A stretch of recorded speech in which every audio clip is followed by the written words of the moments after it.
안녕하세요. 이상호 목사입니다. 원주 중부교회 구역공과 해설 제49과 낙심하지 않는 이유입니다. 성경 본문은 고린도후서 4장 16절에서부터 5장 2절까지입니다. 우리 다같이 한 목소리로 읽어보도록 하겠습니다. 그러므로 우리가 낙심하지 아니하노니 우리의 겉사람은 낡아지나 우리의 속사람은 날로 새로워지도다.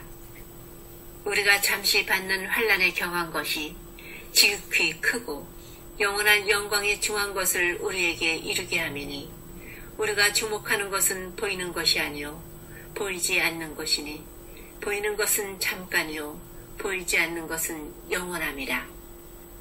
만일 땅에 있는 우리의 장막집이 무너지면 하나님께서 지으신 집 곧 손으로 지은 것이 아니요 하늘에 있는 영원한 집이 우리에게 있는 줄 아느니라.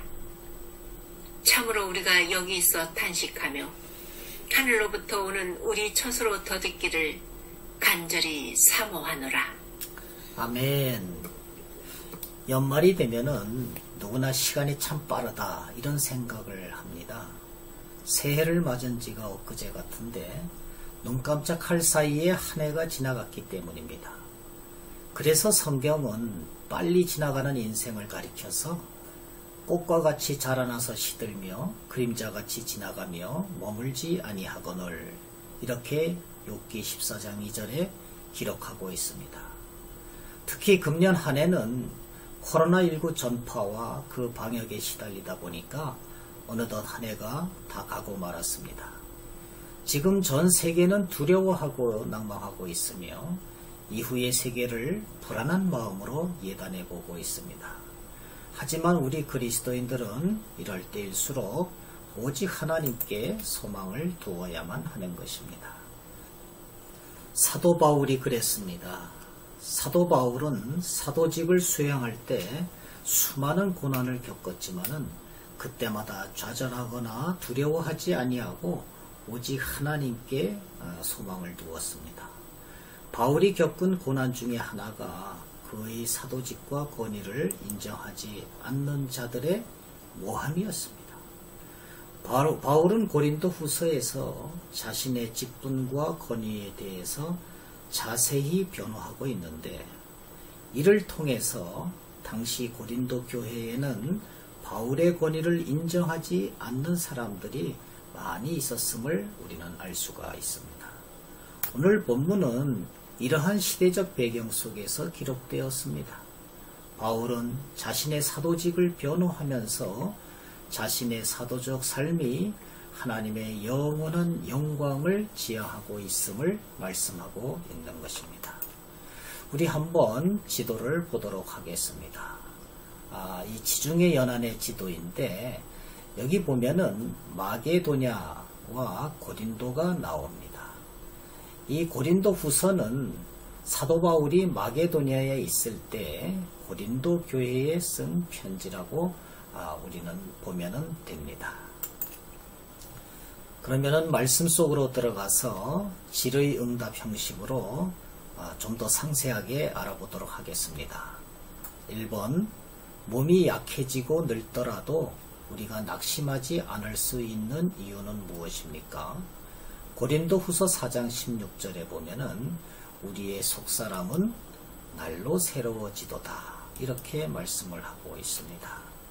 우리의 겉사람은 시간이 지날수록 낡아지고 후패해지지만은 우리의 속사람은 날로 새로워지기 때문에 우리는 낙심하지 않을 수가 있는 것입니다. 오늘 성경 본문에는 겉사람이라는 말이 등장합니다. 이 말은 예수 믿기 전에 중생하기 이전에 그 전에 자아를 의미하는 그러한 옛사람과는 구별되는 말입니다. 겉사람은 몸을 가진 인간으로서의 한계를 나타낼 때 사용됩니다. 세월이 흘러서 우리의 몸이 점차 낡아져서 못쓰게 될 때 우리는 몸이 늙어간다, 겉사람이 늙어간다 이렇게 말을 합니다. 사람이 몸이 늙어가면은 낙심하기 마련입니다. 그러나 거듭난 그리스도인의 속사람은 성령님이 날마다 빛을 비춰주시기 때문에 날마다 새로워지기 때문에 낙심하지 않는 것입니다. 두 번째 문제로 한번 넘어가 보도록 하겠습니다. 2번, 우리가 낙심하지 않을 수 있는 또 하나의 이유는 무엇입니까? 고린도후서 4장 17절, 우리가 잠시 받는 환난의 경한 것이 지극히 크고 영원한 영광의 중한 것을 우리에게 이루게 함이니, 이렇게 말씀하고 있는데, 우리가 지금 현재 받는 그러한 환난과 역경이 장차 영원한 영광을 우리에게 이루게 한다. 그렇기 때문에 우리는 낙심하지 않을 수가 있는 것입니다. 여기에서 환난은 그 당시에 바울이 당하고 있던 상황을 의미합니다.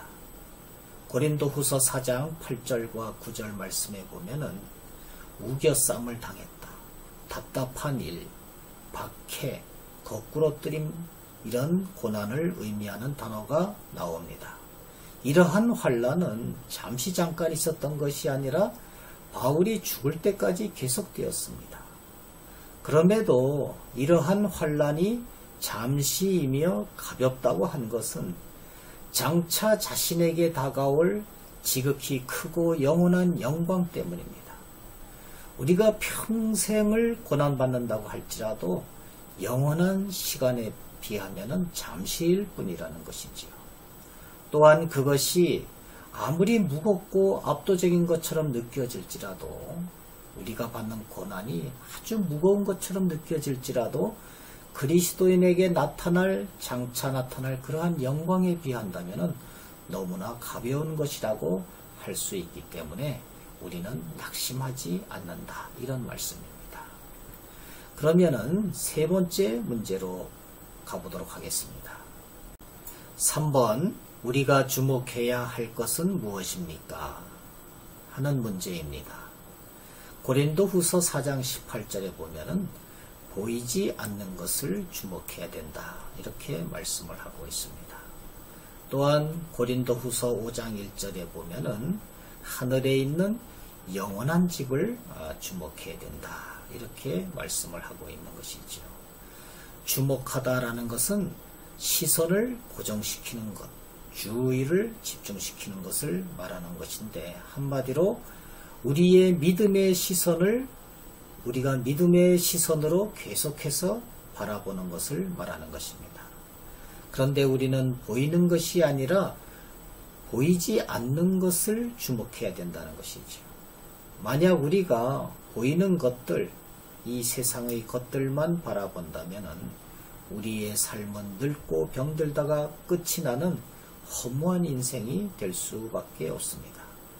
그러나 만약에 우리가 보이는 것이 아니라 보이지 않는 것, 영원한 집, 천국에 우리의 시선을 고정한다면 이 세상에서도 놀라운 기쁨과 평안이 넘치게 될 뿐만 아니라 진정한 천국의 소유자가 될 것입니다. 그러면은 4번 문제로 한번 넘어가 보도록 하겠습니다. 4번, 우리는 이 땅에서 어떻게 살아야 합니까? 고린도후서 5장 2절에 보면은 우리는 하늘로부터 오는 우리 처소로 덧입기를 간절히 사모하면서 살아야 된다고 말씀하고 있습니다. 오늘 고린도후서 5장 2절에 보면은 탄식이라는 단어가 나옵니다. 우리는 이 땅을 살면서 탄식을 하게 됩니다. 그런데 여기에서 탄식한다는 말은 긍정적인 의미의 말씀입니다.